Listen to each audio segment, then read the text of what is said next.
नमस्कार मित्रों, मैं हूं भरत मादरेचा, जैन ज्योतिष वास्तु सलाहकार और जेम स्टोन स्पेशलिस्ट। मित्रों, यूट्यूब में हमारे चैनल में आप सभी का स्वागत है। आज हम बात करेंगे धनु लग्न की कुंडली के बारे में। उनके लिए 2021 साल कैसा जाएगा। तो जिनका भी धनु लग्न है या फिर जिनका मून साइन भी धनु है, तो उनके लिए 2021 साल कैसा जाएगा उस पर हम चर्चा करेंगे। यहाँ पर 9 नंबर लिखा है, मीन्स यह धनु राशि यहाँ पर लिखी हुई है लगन में, तो यह धनु लगन की कुंडली हो गई। और सेम इसी प्रकार यदि चंद्रमा भी 9 नंबर राशि में है तो उसका चंद्र राशि भी धनु हो जाएगा। चंद्रमा मन का कारक होता है और हर एक व्यक्ति के दिमाग में नए साल में कुछ न कुछ करने का एक प्लान रहता है। जैसे किसी को घर लेना है, किसी को कोई नया बिजनेस शुरू करना है, किसी को अपना खुद का व्हीकल लेना है। तो चंद्रमा मन का कारक होता है और मन की प्लानिंग हर साल के लिए कुछ न कुछ रहती है। इसके लिए चंद्र लगन को भी यहाँ पर मैंने इम्पोर्टेंट बताया है। तो जिनका भी धनु लग्न है या फिर जिनका भी धनु राशि है, उनके लिए 2021 साल कैसा जाएगा उस पर हम विस्तार। जिनका भी धनु लग्न है या फिर जिनका राशि भी धनु है, उनके लिए ये वीडियो इम्पोर्टेंट है कि धनु लग्न या फिर धनु राशि जिनका है उनके लिए आने वाला 2021वां साल कैसा रहेगा। चंद्र लग्न की बात मैं इसलिए कर रहा हूँ कि चंद्रमा मन का कारक होता है और हर एक व्यक्ति के मन में नए साल में कुछ न कुछ करने की प्लानिंग रहती है। किसी को नया घर लेना है, किसी को नया बिजनेस स्टार्ट करना है, तो कोई पढ़ लिख करके कोई डिग्री प्राप्त करना चाहता है। तो हर एक के मन में कुछ न कुछ ऐसी प्लानिंग रहती है। किसी को खुद का व्हीकल लेना हो, तो इसके लिए चंद्रमा मन का कारक है। और इसी कारण जिनकी चंद्र राशि धनु है या फिर जिनका लग्न राशि धनु है, ये दोनों के लिए ऊपर ये प्रेडिक्शन लागू होगा। तो जिनका धनु लगन है उससे अपने घर से दूसरे भाव में अभी शनि का गोचर चल रहा है, यानी कि शनि मकर राशि में भ्रमण कर रहे हैं और साथ ही गुरु अर्थात बृहस्पति भी मकर राशि में भ्रमण कर रहे हैं। तो सबसे पहले मैं ये बात आपको बता दूं कि प्रेडिक्शन पार्ट किसके ऊपर डिपेंड करता है कि आपके ओरिजिनल लग्न चार्ट को देखें, उसमें कौन कौन से ग्रह कहाँ बैठे हुए हैं और किसके नक्षत्र में बैठे हुए हैं और उन नक्षत्रों का स्वामी कहाँ बैठा हुआ है और ग्रह आपस में क्या योग बना करके बैठे हैं। उसके हिसाब से ही गोचर ग्रह के हिसाब से भी और महादशा अंतरदशा के हिसाब से भी फल मिलेगा। तो धनु लगन में लगन का स्वामी और चौथे हाउस का स्वामी गुरु होता है। तो गुरु यहाँ पर यदि अच्छा हुआ कुंडली में, त्रिक स्थान में नहीं है और नीच का भी नहीं है, तो यहाँ पर गुरु अपनी महादशा और अंतरदशा में साथ ही गोचर के हिसाब से भी बहुत अच्छा फल देगा। तो इस प्रकार से शनि यहाँ पर दूसरे और तीसरे हाउस का स्वामी होता है, उसकी प्लेसमेंट भी देखना ज़रूरी है।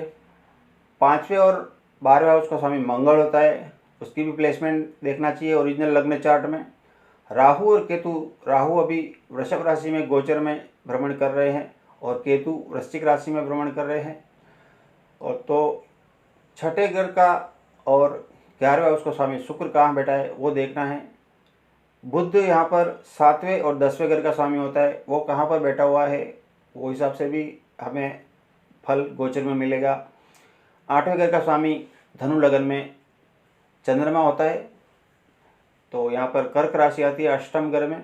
और नवम भाव का स्वामी होता है सूर्य। तो सूर्य की प्लेसमेंट कहाँ है वो भी हमें देखना पड़ेगा। तो सबसे पहले हम 7.5 की बात करेंगे कि जिनका भी धनु राशि है उनको 7.5 का लास्ट पार्ट जो 2.5 साल का होता है, तो उसमें शनि धनु राशि से उतरनी शुरू है। तो अभी फिलहाल धनु राशि वाले को शनि की 7.5 उतर रही है, मकर राशि वाले की 7.5 चल रही है और कुंभ राशि वालों को लगी हुई है। तो 29 अप्रैल 2022 को जब शनि मकर राशि को छोड़कर अपनी स्वयं की अगली राशि अर्थात कुंभ राशि में चले जाएंगे, तब धनु राशि को पूरी तरह से 7.5 उतर जाएगी। फिर कुंभ राशि में जब शनि जाएंगे तो फिर उस समय मीन राशि वाले को साढ़े लग जाएगी, कुंभ वाले को चल रही होगी और मकर राशि वालों की साढ़े उतर रही होगी। इस प्रकार से ये शनि की साढ़े का इफेक्ट जो है हमारी कुंडली के हिसाब से हम देखा जा सकता है। तो शनि की साढ़े मतलब खराब ही खराब ऐसा नहीं होता है। सबसे पहले वो भी इसी बात पर डिपेंड करता है कि आपके लग्न चार्ट में शनि की पोजीशन क्या है।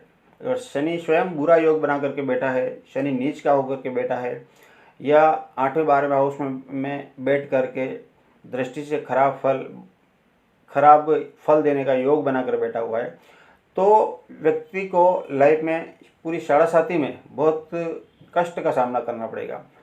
पैसा का भी नुकसान हो सकता है, उसका रॉन्ग इन्वेस्टमेंट हो सकता है, उसका खुद का अपना घर जो होता है वो भी कई बार कर्जे के कारण बेच देना पड़ता है। हेल्थ इशू कई सारे आ जाते हैं, अपने साथ छोड़ देते हैं। ऐसी स्थिति यहाँ पर शनि की साढ़े में देखने को मिलती है। शनि यदि आपके लग्न चार्ट में 8वें और 12वें भाव में है या नीच का होकर के बैठा है, तो ऐसी स्थिति में गोचर में भी जब शनि का भ्रमण बुरे भाव से होगा या शनि की महादशा जब स्टार्ट होगी और शनि आपकी कुंडली में अच्छा नहीं है, तो यहाँ पर बहुत ही बुरा फल देखने को मिलेगा। तो अभी फिलहाल गोचर ग्रह की मैं बात करूं तो शनि और गुरु की युति मकर राशि में चल रही है। तो शनि मकर राशि में बैठा हुआ है और मकर राशि जो है वो पृथ्वी तत्व की राशि है। तो इनकम के हिसाब से, पैसों के हिसाब से यहाँ पर एक अच्छा योग बना हुआ है। गुरु भी यहाँ पर मकर राशि में बैठे हुए हैं। गुरु यहाँ पर मकर राशि में नीच के हो जाते हैं, लेकिन शनि स्वराशि का होकर के यहाँ पर बैठे हैं तो वो नीच भंग योग बन जाता है। तो जो भी लोग बिजनेस कर रहे हैं उनके लिए भी अच्छा योग है, और जो लोग बिजनेस के माध्यम से अब तक पैसा सेव नहीं कर पाते थे, तो यहाँ पर 2021वां साल ऐसा है कि यहाँ पर आप बहुत सारा पैसा सेव कर पाएंगे। दूसरा भाव धन, कुटुंब और वाणी का होता है। तो धनु राशि वालों से जो लग्न राशि से जो दूसरी राशि है वो होती है, वो है मकर। और मकर राशि में शनि और गुरु है। मकर राशि जहाँ पर पड़ी हुई है वो धन, कुटुंब और वाणी का स्थान है। 11वां भाव जो है वो रेगुलर आय का भाव होता है, लेकिन दूसरा हाउस वो आपका कितना पैसा सेव किया हुआ है, आपका बैंक बैलेंस है, आपका एफडी है, तो आपने फ्यूचर के लिए कितना पैसा सेव कर रखा है वो दूसरे भाव से देखेंगे। तो यहाँ पर शनि का भ्रमण होने की वजह से और गुरु भी नीच का होने के कारण व्यक्ति को अपनी वाणी पर संयम रखना है। परिवार में मनमुटाव होने के चांसेस ज़्यादा है, तो वो भी उस तरफ ध्यान ज़्यादा देना है। परिवार में आपके ऊपर बड़ी जिम्मेदारी आ सकती है। कोई परिवार में कोई ऐसी स्थिति आ जाएगी जिसमें आपका बहुत सारा पैसा खर्च हो जाएगा। परिवार में कोई अचानक बीमार हो सकता है, तो उसको हॉस्पिटल में एडमिट करने के लिए वो भी आपको संभालना होगा। तो यहाँ पर धन के लिए अच्छा योग है, लेकिन हेल्थ के लिए यहाँ पर अच्छा योग नहीं है। तो इसमें हेल्थ के हिसाब से देखा जाए तो 2021 में जिनका भी शनि थोड़ा खराब बैठा हुआ है, तो यहाँ पर गले में कोई तकलीफ दे सकता है, मुंह में टीथ दांत का प्रॉब्लम दे सकता है, पाँव में जॉइंट पेन दे सकता है, जॉइंट पेन का प्रॉब्लम, और आँख से रिलेटेड कोई प्रॉब्लम भी यहाँ पर हो सकती है। तो जब यहाँ पर गुरु मकर राशि छोड़ करके 5 अप्रैल 2021 को कुंभ राशि में आ जाएंगे, तब यहाँ पर 5 अप्रैल 2021 से लेकर 13 सितंबर 2021 तक गुरु कुंभ राशि में रहेंगे। तो ऐसी स्थिति में अगर आपके विदेश जाने का कोई प्लान बन रहा है, तो 5 अप्रैल 2021 से लेकर के 13 सितंबर 2021 तक के बीच में आप विदेश यात्रा पर जा सकते हैं, लॉन्ग जर्नी कर सकते हैं। तो ऐसा योग बना हुआ है। और इसी तरह से जो लोग नया घर लेना चाहता है, तो घर बुक भी आप अपना ये पीरियड में कर सकते हैं। और जिनको अपना घर बुक नहीं करना है, इनको डायरेक्ट अपना खुद का घर लेना है, तो उनके लिए भी यहाँ पर एक अच्छा योग बन सकता है। लेकिन वो योग यहाँ पर है 20 नवंबर 2021 के बाद, यानी कि जिनको घर बुक नहीं कराना है तो उनको डायरेक्ट फ्लैट लेना है या व्हीकल लेना है या कोई अपनी प्रॉपर्टी भूमि प्लॉट इत्यादि लेना है तो यहाँ पर 20/11/2021 के बाद में अपना खुद का घर यहाँ पर व्यक्ति ले सकता है। तो कुछ ग्रहों का योग ऐसे बनता है कि 24/12 यानी कि 24 दिसंबर 2020 से लेकर के 20 फरवरी 2021 तक यदि आप लव रिलेशनशिप में हैं तो उसमें कुछ तनाव हो सकता है, रिलेशन ब्रेकअप हो सकता है। इसके लिए यहाँ पर थोड़ा अलर्ट होने की ज़रूरत है। 21 फरवरी से लेकर के 13 अप्रैल तक समय थोड़ा अच्छा नहीं है। यहाँ पर हेल्थ संबंधी इशू कोई आ सकता है, सडन कोई अचानक ऑपरेशन इत्यादि का नौबत आ सकता है। जॉब जहाँ पर आप कर रहे हैं उसमें भी प्रॉब्लम आ सकता है। तो यहाँ पर दूसरा एक योग ऐसा बन रहा है कि जिनकी शादी नहीं हो रही है बहुत समय से, जिनका उम्र भी ज़्यादा हो गया है, 28, 30 या 32 साल का उम्र हो गया लेकिन शादी नहीं हो रही है, तो यहाँ पर 2021 में शादी होने का एक अच्छा योग यहाँ पर बन रहा है। तो इसका लाभ जरूर लेना चाहिए। और तारीख 2 जून 2021 से लेकर के 19 जुलाई 2021 तक कुछ समय अच्छा नहीं है। सडन कोई आपके संतान की तरफ से कोई बैड न्यूज़ मिल सकती है, आपको ऐसी कोई अचानक हेल्थ प्रॉब्लम आ सकती है जिससे कि कोई ऑपरेशन जैसी नौबत भी आ सकती है। और अगर आप वाहन चलाते हैं, चाहे 2 व्हीलर हो या 4 व्हीलर हो, तो उसको चलाते समय बहुत आपको ध्यान रखना है। उस समय कितना भी अर्जेंट काम हो लेकिन आपको ध्यान से आराम से जाना है। अगर आपने गाई की तो यहाँ पर प्रॉब्लम क्रिएट हो सकती है। तो इस प्रकार से गुरु की यहाँ पर, जब गुरु मकर राशि में है तो 5 अप्रैल 2021 को वापस वो कुंभ राशि में, अगली राशि में आ जाएंगे।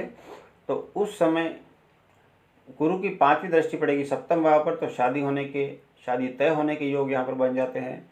7वीं दृष्टि फिर पड़ेगी 9वें भाव पर, तो विदेश जाने का मौका मिल सकता है। और 9वीं दृष्टि पड़ेगी लाभ स्थान पर, तो इनकम के लिए यहाँ पर एक अच्छा योग बना हुआ है, तो उसका व्यक्ति लाभ ले सकता है। ठीक इसी प्रकार से शनि पूरा 2021 में पूरा साल मकर राशि में ही रहेंगे, तो शनि यहाँ पर तीसरी दृष्टि डालेंगे 4th हाउस पर। शनि की जैसे कि सेपरेट टेंडेंसी होती है, तो बहुत स्थिति ऐसी बनती है कि व्यक्ति लॉन्ग टूर पे जा सकता है, या व्यक्ति कोई अपना पहले वाला घर छोड़ करके, भले वो रेंट पे रह रहा है लेकिन उधर कुछ न कुछ अड़चनें ज़्यादा ही हो रही है, तो यहाँ पर बहुत ज़्यादा पॉसिबिलिटी है कि वो घर छोड़ करके दूसरा घर आप लेंगे, ऐसी स्थिति यहाँ पर बनती है। 7वीं दृष्टि पड़ती है अष्टम भाव पर शनि की, तो यहाँ पर तनाव, परेशानी, रॉन्ग इन्वेस्टमेंट, खर्चा, मानसिक टेंशन इत्यादि यहाँ पर शनि देगा।